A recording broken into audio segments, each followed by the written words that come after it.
हमारे YouTube channel जानू music को सब्सक्राइब करें और साथ में बेल आइकन दबाना ना भूलें।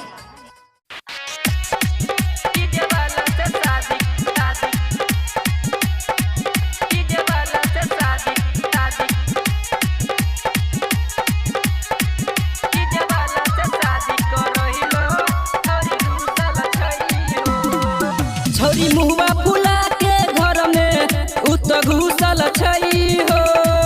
छोरी मुहवा फुला के घर में उत घुसल छई हो।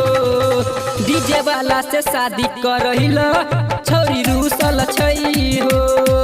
डीजे वाला से शादी करहिल छोरी रूसल छई हो। DJ Sumit Sati Rayma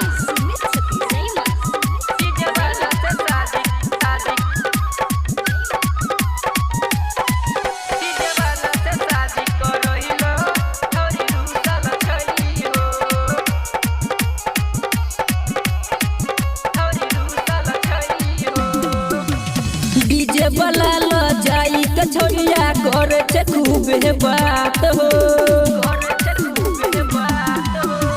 DJ वाला ल जाई के छोरिया करे छे खूब बात हो। केतबो मनाबी ओकर तो माने न हमर बात हो।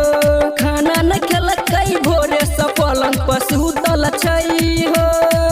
अहो खाना न खेलकै भोरे से पलंग पर सुतल छई हो।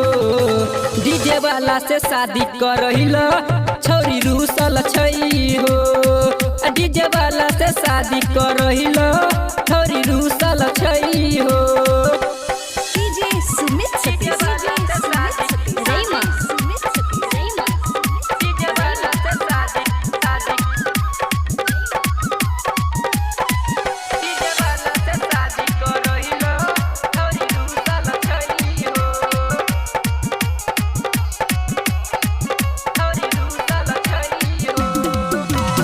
गायक कमर जी तोरा पटल कौ देखी कतोहर रूप गे। गायक कमर जी तोरा पटल कौ देखी कतोहर रूप गे। राइटर अमित डीजे विनोद भैया चाहिए लपुआ ग्रुप के। घुरना के छोड़ के छौरी दोसरा ल रूसल छई हो। आहो रावण जी के छोड़ के छौरी दोसरा ल रूसल छई हो। डीजे वाला से शादी करहिल छौरी रूसल छई हो। डीजे वाला से शादी करहिल छौरी रूसल छई